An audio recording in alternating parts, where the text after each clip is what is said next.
Hey guys and ghouls, welcome back to the Cozy Ghost. I'm your host October, and welcome to Lookouts, a game that I saw that looked really interesting and I've been kind of waiting to play it. So let's get into it. Oh, full screen. Made with Unity. Marble claws. Oh.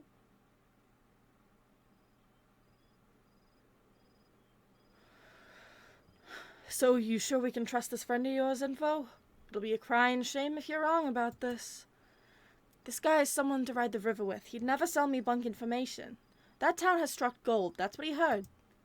Heard? He just heard about it?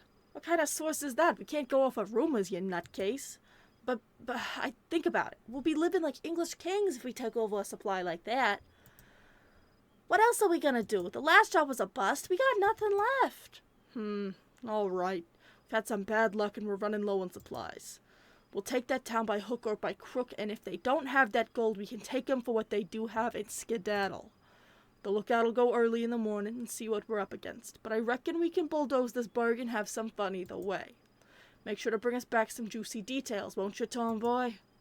He firmly slaps you on the back. Laughter fills the camp around the roaring fire. Sounds like you'll be riding at sun up to check the town out. You feel it's best to get some sleep. Interesting.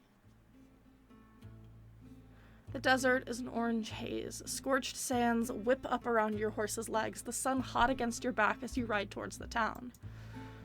There's not much to be done while riding. The desert is lonely, harsh, bare. Only thing to do is think. You don't like being alone with your thoughts so often, for so long. But you always are alone as the lookout, alone being the odd stick of the gang. No one talks to you unless they need something. You daydream as you ride, like usual. Flights of fancy, settling down somewhere. You're tied to Curly Wolf and his gang, though. Is it so much to ask to be able to live in peace? To not have to fight for survival, always on the run? Maybe that's what your life will always be like, gang or not. A hunted outcast. They could have sent you off with some playing cards at the very least. You come to an outcropping near a cliff. Tying up your horse, you approach the edge and see the town come into view. A nice frontier town, small but clearly bustling with people. White painted signs on the wooden buildings glint and bloom in the midday sun. You can't see much else from way up here and turn to go to get your binoculars. You open your saddlebag and pull the metal binoculars out, brushing it against your poncho to dust off the lenses. Turning back to walk the edge, a figure suddenly rounds the corner of the large rock you've decided to set up camp under. Ah! Caw! Out of instinct, your hand snaps to your holstered gun and pulls it, trained squarely at the head of this new person. The bird, who seemingly came from nowhere, looks at you, clearly just as surprised and out of sorts from your own presence. He shifts backwards, eyeing your hand on your gun. The air feels very still all of a sudden, and given you have the upper hand, you take a moment to look at who you just crossed paths with. He's definitely an outlaw like yourself. A rugged beak shining in the sun centers a face you admittedly find charming. His face and arms are marked with scars, and a large sawn-off shotgun hangs in his holster. Since he's a bird, you know to be wary, just like you'll know to be wary of a canid like yourself. Howdy there. What's your name, partner? Joseph. And what are you doing all the way out here, Joseph? You seem a dreadful long way away from where one might think you should be. I could ask you the same question. You stare him dead in the eye. He's pretty calm for someone having a gun pointed at his head, but you can see some of his feathers quivering. Were you trying to sneak up on me, Joseph? Rob me blind where no one else can see? I bet you thought a fella missing an arm would be easy. No, sir. I had no idea you were here till you walked around this corner. Till I walked around this here rock. He pats the redstone beside him as if to make a point. Sir, what in the Sam hell? You lower your gun like your shoulder joint just gave out and let it hang there. In all my years, no strangers ever called me sir. Well, color me surprised, fella. You'd have to be blind or full as a tick to not see an upstanding young gentleman. All right, now you're just licking my boots. The hawk puts a hand to his chest. God is my witness, I ain't lying to you. You holster your gun and snort a small laugh. May he strike you down as penance, then. What are you doing out here, picking flowers? The smile drops from his face. He stops short and swallows, like he can't bear to say the next words. I'm part of the Black Vulture gang. I'm on lookout here to survey this here burg. That's very forward of you, considering I just had a gun pointing your way. Part of the Curly Wolf gang. I'll be damned, you boys have been all over the West. What brings you right here? Much the same as you, I'd imagine. Rumors of gold. You'd have it just right. Well, I can imagine what my boss might want me to do, coming across someone who's sticking their beak in our business. Joseph tenses up, feathers ruffled. He understands full well what you mean. Conflicting interests and all. But he's not here. It'd be a real waste of a good bullet to use it on you. Is that an insult, or are you trying to make a mash on me? The small jibe is enough to make you stop talking and search for the binoculars you threw when you pulled your gun, turning your face away to hide the blood rushing to your cheeks under your dark fur. You dust the binoculars off again and walk over to where Joseph is standing, his eyes keenly trained on the town. Don't need no binoculars then, huh? No, sir, these eyes can see all the faces of those people down there, no problem. Sir, again, maybe it's just a habit of his to call people that. Say, why do you keep calling me sir? I ain't your boss, you just that much of a polite suck-up. Costs nothing to be kind on the trail, I found. What'd most call you then? You thought this might come up. Of course. Surprised it took this long for him to ask about who you are. What you are.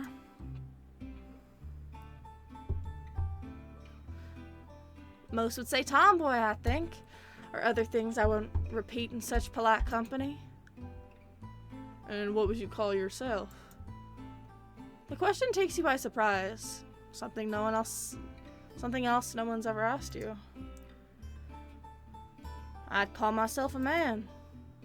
That's so. He's gonna think you're a nut now, you just know it. You'd better be getting on your horse right now and riding back than staying another second around this stranger.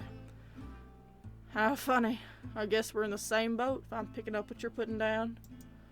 Might say that the guys at the camp don't use shove the queer to talk about money. You nod at him, unsure whether to laugh or not. Neither of you seem sure what to say now. Instead, you hold the binoculars to the bridge of your nose and investigate the town, looking down into the valley. After a spell of looking at nothing in particular in silence, you take the binoculars away from your face again, readjusting to the late morning light.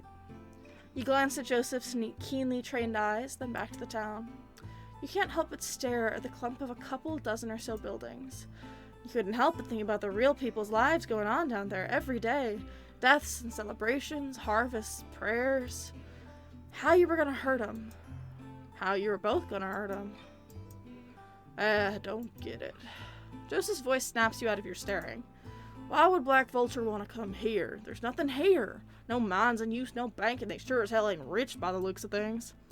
Maybe they struck a new vein. This is a miner's town after all. But you're right. Something strange going on. Well, two sets of eyes are better than one, right? You want to work together? You watch my back, I'll watch yours. Deal? A huge feathered hand shoots out at you in expectation. You look at his face and you both lock eyes for a moment. You're not sure what, but there's something in his eyes that makes you feel seen, being looked at rather than through. Oh, they're so cute! Look at their cutie patooties! Look at these guys! You gently grab his hand and a second winged hand clasps on and gives your whole a big arm shake. Whoa, careful there, don't need to lose another. He lets go and puts his hands on his hips, smiling at you. Hey, come on now, let's get down there. Let's get on down there. He walks past you and heads towards a winding rocky pathway down the side of the valley cliff. You take a moment to look at the town again, walking along the cliff edge to catch up with Joseph, wondering if you could see how red your face had been up under your black fur. Clambering down the cliff face, the shade of the valley is a welcome change after your long ride in the sun. The climb down is quiet, only a few grunts and gripes, a couple of voices of concern from Joseph you quickly waved off. You both approach a wooden sign you spotted a little ways off, swaying in the desert wind. It looked relatively new, board hanging on 2 chains, a word carved into the wood. Can you read it? It's only a single word, but you couldn't piece together quite how to say it. No. Well, I'm sure someone will tell us. You notice some familiar smells drift on the wind as a gust blows through the town past you. Tobacco smoke, whiskey, stew and meat from somewhere. Reminded you of the camp.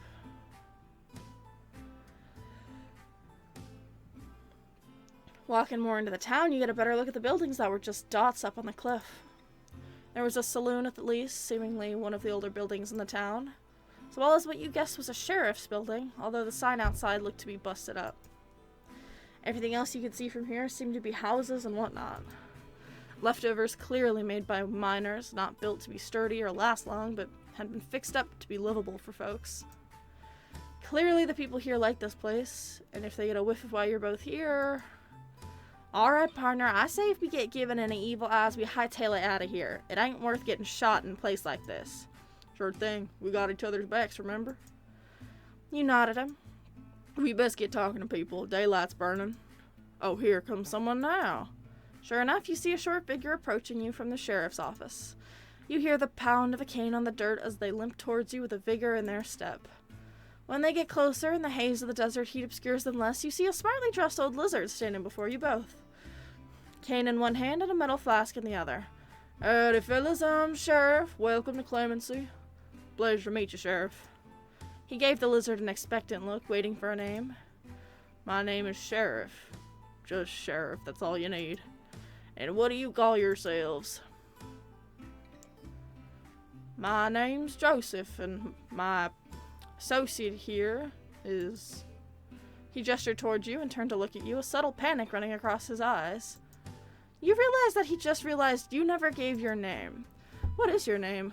Oh, that's cool! Yeah, I'll go with Robin. Oh, no, I'll go with Robin. I like Robin. I'm Robin. Pleasure to meet you.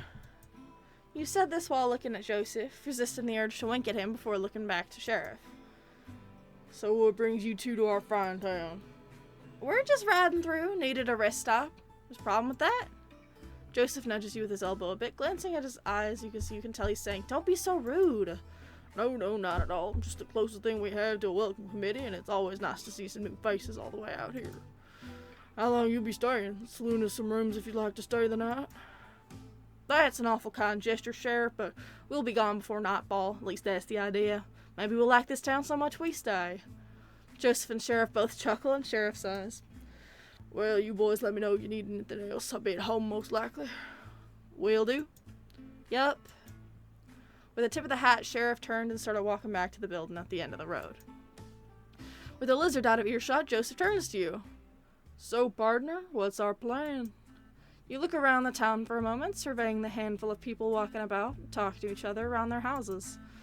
Taking in the warm wind blowing past you with a deep breath. We get talking to folks. And what, they just run their mouth about all the gold they found?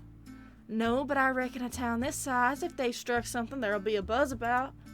We ask them about themselves, about the town. Someone'll spill sooner or later. Alright then, well, I got a pretty good peep at the place on the way down. We got a saloon just here, we got some sort of town hall over on the far side, and we got a sheriff's station at the end of the road by the looks. Where to? Let's go to the saloon. The saloon's always a good place to hear people spewing gossip. Let's check out the saloon. I reckon if anyone knows anything about these rumors, it'll be in there. Alrighty then. If you hate the voices I'm doing for them, I'm sorry. I'm gonna keep doing them. Walking through the doors of the saloon, you're hit with a very familiar smell of tobacco and alcohol hanging in the air. A couple of patrons drink and talk quietly in the corner, not taking any notice of you two. You see a dozen or so tables, and looking up, there's a second floor at the rooms the sheriff mentioned. Howdy there! Your attention is grabbed by an excitable and friendly voice coming from a short bird standing behind the bar who is now grabbing a couple of glasses. My name's Bartholomew. What can I get you fellas? He started wiping the glasses, expectantly glancing between you both as you walked the few steps from the doors to stand at the bar. I'll get a beer. Alright, and you? I'll, have what he's having. Yep, coming right up. He set the mugs down and disappeared through a door behind the bar into a back room. I don't have any money on me, Joseph. Don't worry about that, it's on me. He pat you on the back with a big wing a couple times, but withdrew his hand when he saw you wince a little. Oh, sorry, was that too hard? No, you're fine. You hadn't winced from pain, you just weren't Used to someone touching you. Like that, at least. Friendly-like. Bartholomew reappeared with 2 glass bottles, tipping them into the mugs with satisfying glugs before taking a couple coins from Joseph. Thank you kindly. You both take a sip. Joseph seems to enjoy it, but you find it a bit more bitter. You try not to pull a face. Not like it. You smile weakly. Not my thing. Noted. He winks at you and you feel your cheeks redden a little. You both keep drinking while the bartender busies himself behind the bar. The saloon is quiet. A piano sits gathering dust in the corner, seemingly untouched for many moons. Wind whistles through a gap in the saloon doors, carrying the sound of desert insects. Slow day, huh? You look up from your drink and see he's looking at the bartender, who doesn't seem to have taken any notice. He glances at you both and realizes rather sheepishly he was being talked to. Oh, beg your pardon. Slow day? Nah, this is about the usual. Gets a lot more lively in the evenings when the sun goes down. Everyone comes here to take a load off. So you know everyone here pretty well, then? Well, of course. Not exactly a big town. We're a pretty not tight-knit lot here. Why is that? That's a mining town, right? These places usually explode with people. Well, I can't say I know much. He looks oddly unsettled by your question. How long you lived here for? He perks up again from whatever you said that troubled him, the brightness returning to his voice. Oh, well, I'd say somewhere close to 8 years. That's a darn long time. Yeah, I suppose it is. What made you stay? Never mind staying. How'd you even find this place? Never even heard of it till we stumbled past. Bartholomew's cheery smile dropped a little, morphed into something more wistful, like the face of someone looking at an old, now bittersweet photograph. You boys ask a lot of questions, don't you? You and Joseph look at each other for a moment, expecting the other to say something, but nothing comes out. I don't mind to give it a fair shake. This town ain't the most exciting. It's nice to talk to some new ears that ain't tired of my squawking already. He gives a little half-hearted chuckle. I love this. Well, I found this place because I heard about there being gold. Like a lot of folks, I was fixing to get my fill. You and Joseph both lean in a little at the mention of gold. My fiancé was running away from home, and I was going with him. We thought we'd go out west and make our fortune. Looking back on it, I get why so many called us foolish. I might have been one of them if it were the other way around. But we had our hearts set on it. We followed the road by wagon. It was damn tough, hellish even. Thank our lucky stars we made it here to Clemency on a wing and a prayer. That was when we really felt like we were foolish. When we got here talking about gold, we almost got ran out of town. I don't know the details, but there was a lot of trouble here when miners ran this place. No one's been digging for decades now, but word hadn't traveled far enough, it seems, to let us know at the time. At first, Sheriff told us to leave, didn't want no more of our kind causing trouble. But when Sheriff saw how stuck we were, how we had nowhere else to go, how rough the journey had been on us, Sheriff's nothing if not kind. Could see we weren't troublemakers, just wanted a better life somewhere. He shrugged, like there was nothing more to it. With the town's help, we gussied up this here saloon into something I could run, and the rest is history. I'm glad y'all found something here. Oh, who said that? Fuck. Yeah, I can say that for sure. Clemency may be small, but it's something real special if you ask me. So there's no gold here. Bartholomew leaned back against the shelves behind him, crossing his arms. Not as far as I know. The mines are around here somewhere, but I've never seen them. This hasn't been a mining town for a long time, and folks here don't think of it as one. You do well to keep that in mind. He tapped the side of his beak as if to say, if you catch my drift. Even so, I'd be interested in the history of the town. Afraid that well runs dry here, but there's others who've been here far longer than I have. You can always talk to Sheriff if you haven't yet. Sheriff made this place what it is today. Want to know something? That's the lizard to talk to. Thank you, Bartholomew. No problem, it's my pleasure.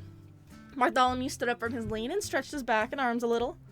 Slinging his cloth over his shoulder, he picked up a small, clinking and rattling box before walking through the back room. Daylight's burning. I think we best get going. Agreed. You stood at the bar and waited a moment while Joseph downed his beer, and then yours too. Hope you can hold that. Oh, please. How little you must think of me. Only a couple beers. You should have seen me at the Long Branch of Dodge. Drank the entire gang under the table. You can't help but smile at his cockiness, unsure whether to believe him. You briefly think back on the times the gang had gone to bars. You were always told to stay outside. Don't wander off. A dog on a leash waiting for master to come back. Staring into lamplit streets and hearing the braying crowds all around you, drunken strangers enjoying each other's company as much as their liquor. First they told you it was dangerous for you to stray too far. Then they started telling you to stay outside after you'd beaten the teeth out of a guy in an alley who you knew had been staring at you. Couldn't have you causing them needless trouble. Off so soon? Bartholomew re-emerged into the bar, looking expectantly. Well, don't be a stranger, strangers. You're welcome to come back later when the bar's more lively. My husband would love to meet you both. The casual lilt of his words caught you off guard, and you think you see Joseph stumble a little. Failing to get any words out, he just tips his hat and you both leave the saloon, stepping back into the dust and dry desert heat. Oh, I'm so excited, because this is a town full of queer people. Oh, yes, please. Please. Yes. I love found family. This is going to be a town of queer found family. Love it. I'm excited, because they're going to stay. They have to stay. They have to stay! Okay. Where to? Let's go to the town hall first. There might be a meeting we can drop in on at the town hall. Seems worth a look. Sounds good to me. I wouldn't mind sitting down a spell neither. You both start walking to the outskirts of the town, weaving between the clumps of houses and down the dirt banks. You keep walking on a flat stretch, smooth and compacted from the frequent travels of people. Some townsfolk on their porches wave at you or give a little afternoon as you pass on by. Is it just me, or does it feel like everyone here is nicer than most? Well, maybe, but I ain't complaining. He gives an enthusiastic wave to a small kid shyly hanging around outside their house under the shade. I could get used to folk being nice to me. They not usually? I mean, I don't stray far from the gang a lot of the time. Maybe this is normal. Yeah, I suppose I wouldn't know either. You arrive at the large wooden building you'd been heading towards, noting how similar to a chapel it looked. Joseph walks up the small steps and opens the door with a rattle, holding it open for you. Thank you kindly.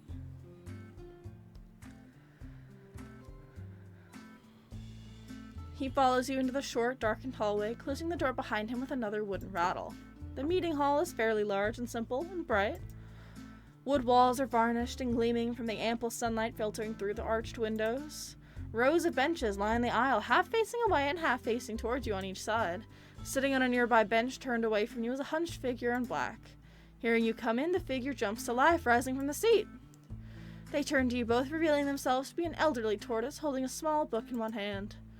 Do my eyes deceive me, or do I see new visitors to our town? He walks with the characteristic slowness of someone his age and nature down the aisle towards you both, but with a sprightly spring in his step. He tucks the book under one arm and extends both his hands to shake hands with Joseph, then you. Welcome to Clemency and to our meeting hall. I'm Jacob, and what would your names be? I'm Joseph, and this here is my associate Robin. Pleasure to meet you. I assure you the pleasure's all mine. It has been a good while since we had fresh faces around here. Now you'll have to excuse me, but I have some business to attend to quickly. Feel free to sit and pray here until I return if you so wish. Before you can ask any more questions, he shuffles between you both and out the door. You and Joseph look at each other quizzically, sitting down on the nearest bench together. What did he say? Sit and pray here? That's what I heard too. Is this a meeting hall for prayer? The meeting house of God? I don't get it. You can't help but smile at his musings as he looks around the room, looking into the rafters of the ceiling before turning back to you. You lock eyes with him, staring into the honey gold and brown streaked rings of his keen gaze. He smiles at you coyly and looks away, readjusting in his seat. You realize you were holding your breath. You sit up on the bench more too. The hard wood at your back reminds you of church days. All the fuss and protest against your mother about your Sunday best. You don't miss the frills and laces at all. You do miss singing hymns with her.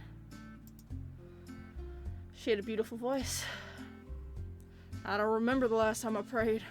Don't cross my mind very much. Can't say you're missing anything. All the good it'd do you. Not a believer? I don't want to blaspheme, but God's done a whole lot of jack squat to help me all my life.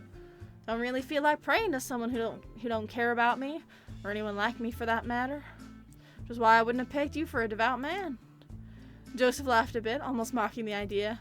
No, I don't think anyone could have accused me of that. Not with some of the things I've done. But I still pray. Only the Lord knows if he's listening, but it helps remind me of what's important to me. A lot of the time I just pray for family, hope they're doing fine. I hope they are too. There was a momentary silence between you, like the subtle shift of coals in a long burning fire, now snuffed by the door rattling open again.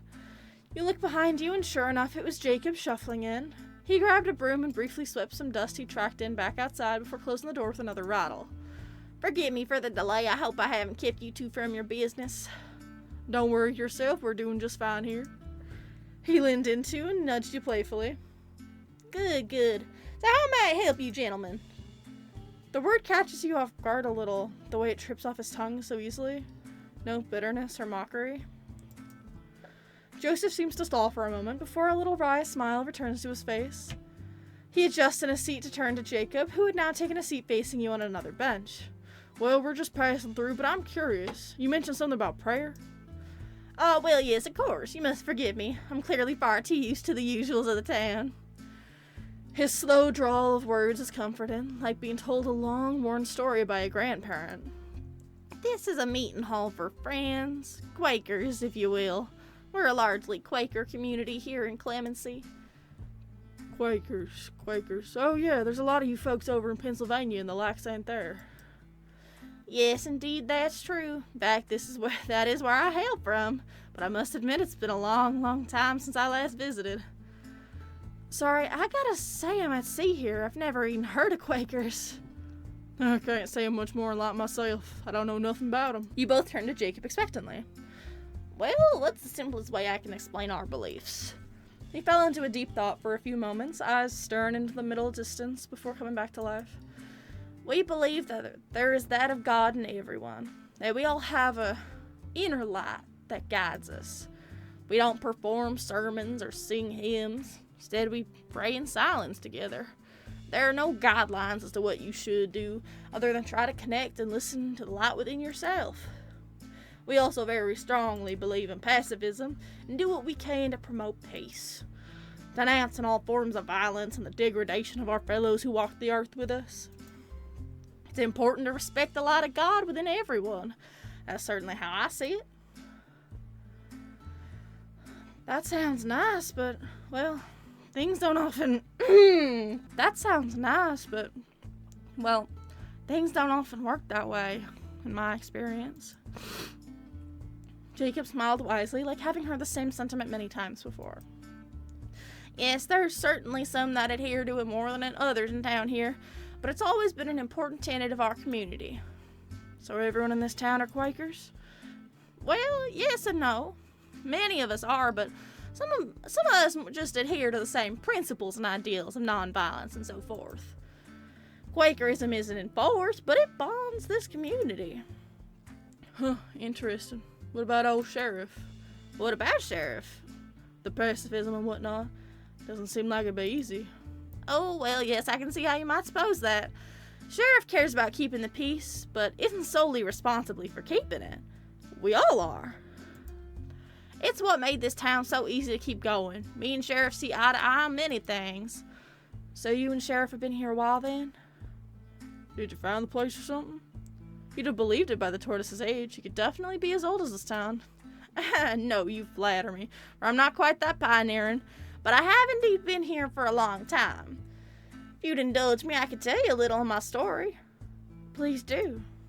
Jacob nodded again, drifting off into thought for a moment before coming back with his words.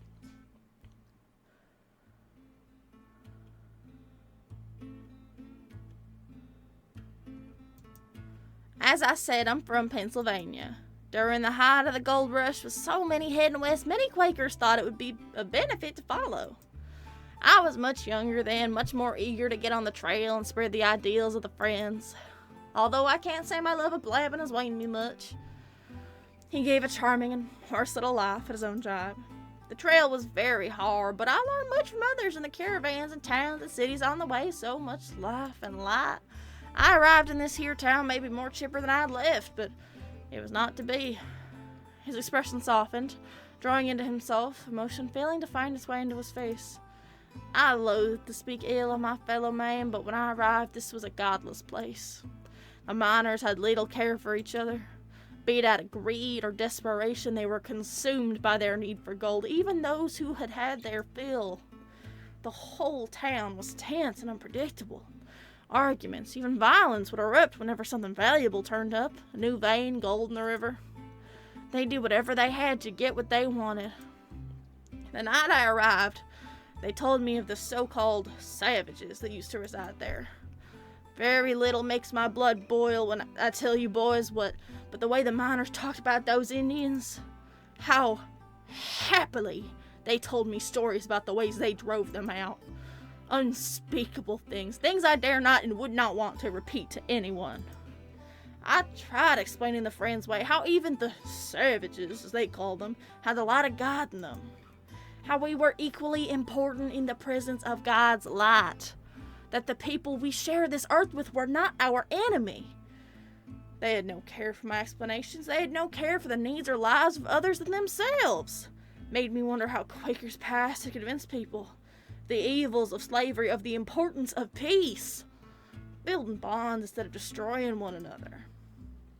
I lost hope. I thought maybe things had changed so much. Perhaps this was the people's limit. Tolerance of those who could get in their way was no longer an option. Or perhaps I was just a failure, unable to convince a single soul of giving a damn.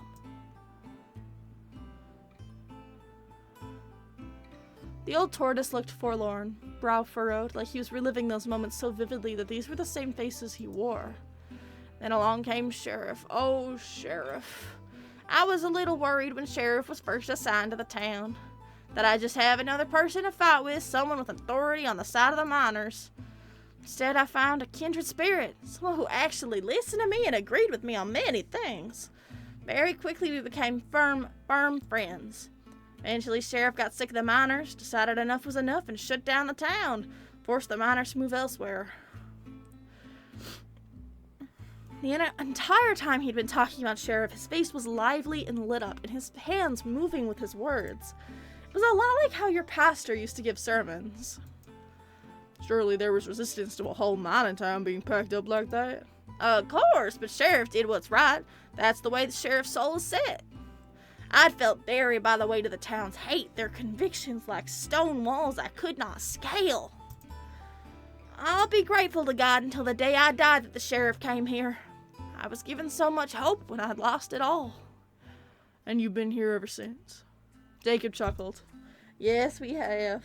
Only a handful of us stayed after the miners left, and it was hard to know whether this town would still stand.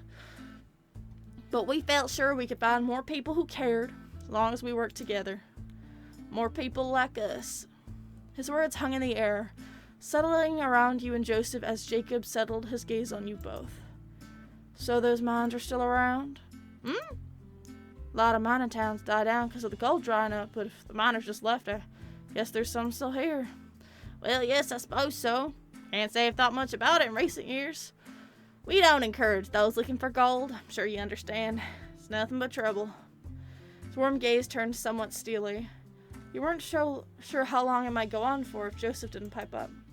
Of course, Jacob. We're just a curious bunch. Thank you for talking with us strangers for so long.